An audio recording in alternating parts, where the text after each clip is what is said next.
Shalom and welcome to another in our series of podcasts from Temple Beth, a dynamic center for conservative Judaism in Los Angeles. This is a recording of a Shabbat sermon by Rabbi Adam Kligfeld. For those who were fortunate enough to be in the room while Ariel was speaking, you know it's no exaggeration to say that there's not much more that can be added to our understanding of the Parsha on top of his illuminating, truly erudite, incredibly mature Dvar Torah. And so I meant it when I said that Ariel was giving the sermon this morning, and consider mine just to be a short Dvar Torah, not to take anything away from the substance of what he shared. I had occasion recently to see and reconnect and talk with one of my dearest friends and colleagues in the rabbinate, Rabbi Barry Dov Katz, who served in the congregation in New York for 7 years before I ended up serving there for 9 years. So I've mentioned his name many times before. We share each other's ideas from our respective bimas. He was my rabbi for the year when I was in my last year of rabbinical school and a member of his synagogue in Riverdale, New York, the only time in my adult life that I've actually been a layperson member of a synagogue. And then I went to the congregation that he had served before that. And so we have a lot of the same people in common. And those relationships are still strong. And we were reminiscing about something. I actually don't know how we got onto this topic, but we were reminiscing about how often in his 7 and my 9 years of serving Congregation Eitz Chaim in Monroe, New York, we took our blowtorch and went to someone's home and kashered it. It wasn't an everyday or every week experience, but it wasn't an infrequent experience. A significant part of the work that we tried to do in that community was to make people or induce people or convince people to become more observant of religious law and to help transform their homes and their lives into something more committed to living a life of the Torah's regulations. And we swapped stories about kashering this home or that home and the pride that we felt in knowing that we had transformed a kitchen and that all the eating that would take place in that home after that would be under our indirect supervision. And that once a home is kashered, it's rarely reversed. And so it's one of the things you can do as a religious leader that really lasts. And the pride we felt about that. And I remarked to him that it's interesting to reflect on the fact that I think in the 15 years that I've been at Temple Beth, I haven't kashered a single kitchen. And I was trying to figure out why. It could be, and these are really coulds, I don't know the answer. It could be that a higher plurality of the members of this community already keep a kosher home and don't need the rabbi to come in and kasher it compared to a community in the upstate New York. It could be that some of my antipathy to what modern, industrialized, mechanized, sometimes racketeering kashrut has become has simply made it less of a soapbox issue for me. Not that I'm against kashrut, God forbid, but it just may not be as much of a focus of my rabbinate because there's so many elements of the modern kashrut industry that sicken me, actually, and turn me away from that idea. It may be that I have engaged in a subtle transformation that I wasn't really aware of while it was happening, and that compared to the first part of my career when I was young and optimistic and I felt that the rabbi's word had great power and that I had the power and therefore the obligation to transform an entire community towards Jewish observance and practice, it may be that in this stage of my career, not that God forbid I'm against bringing people closer to Jewish observance and practice, that I wonder about the impact of rabbinic words and authority on an individual person's behavior, and that I become aware that less than I'm committed in my active work these days to use the Torah's values and words to make people more Jewish. I have found that I am focusing more time on using the concept of Judaism to make people more human and to eke from them a part of their humanity and a part of being in the world that may have little to do in that moment with what food they're putting into their mouth, that is refined and elevated because of a thousands of year old exemplary tradition. This was not a conscious process on my part. But as I look at my teaching and my sermonizing and my pastoring, it does turn out that I'm doing it meaningfully different than I did 15, 20 years ago.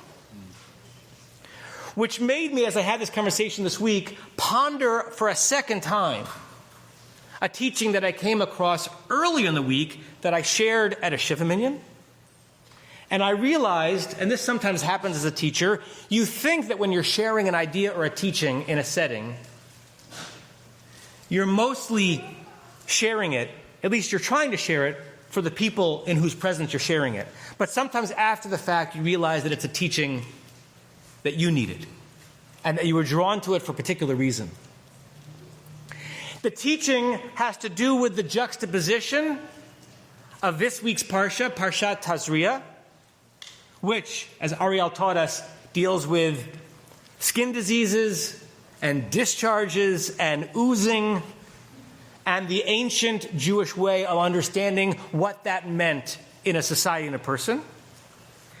On the heels of last week's Parsha, Parshat Shmini, which ended with the laws of Kashrut. Which animals you can eat and which you can't. Which fowl are kosher and which are not. How to distinguish between edible fish and inedible fish.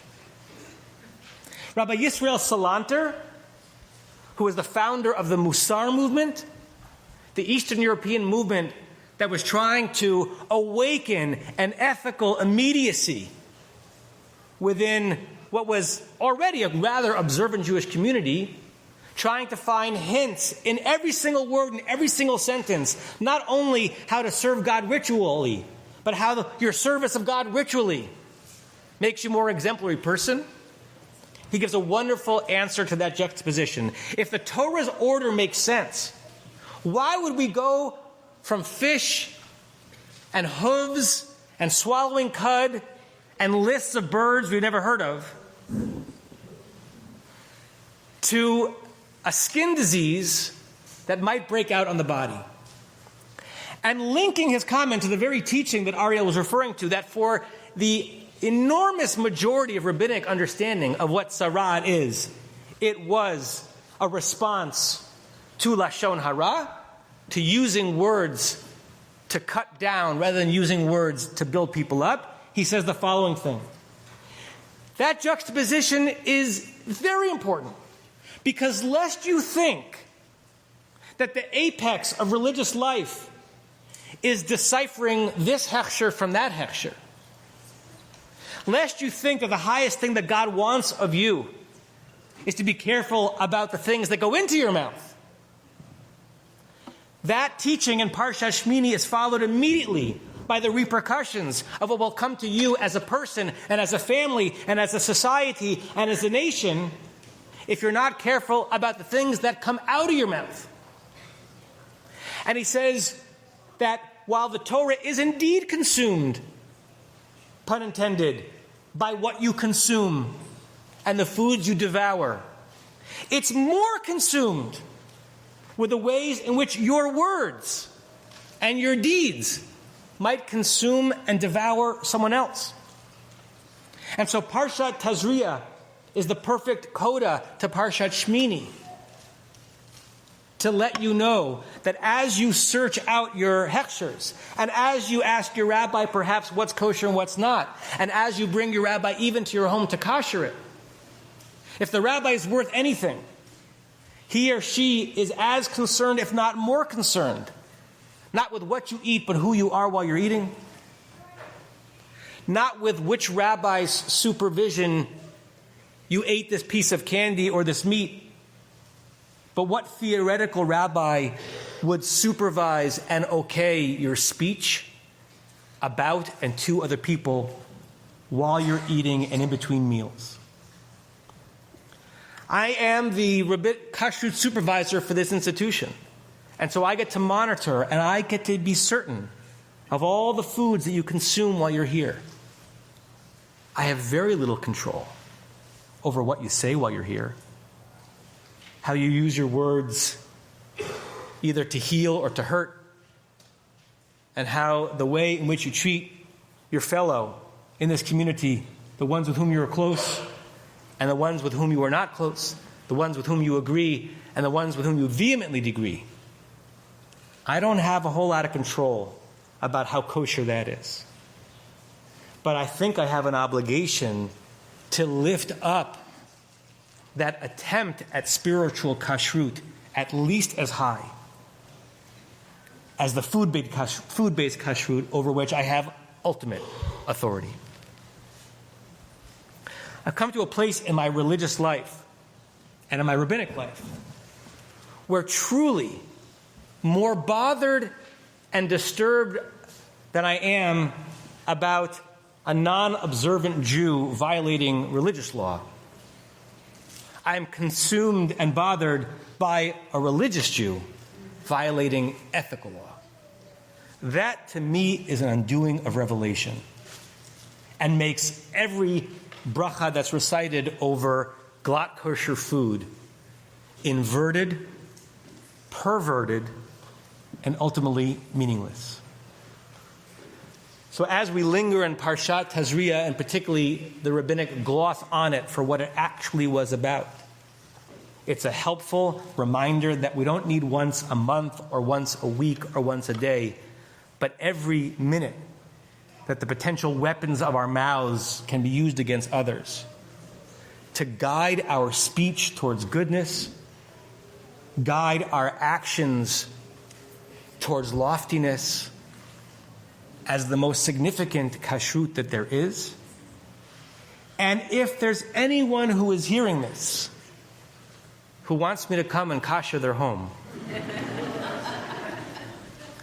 I know where to find my blowtorch. You have been listening to another in our series of podcasts from Temple Beth Am, a dynamic center for conservative Judaism in Los Angeles. If you enjoy these podcasts, we invite you to write a review on the Apple Podcast site or wherever you get your podcasts. For more information about Temple Beth Am Los Angeles, go to tbala.org.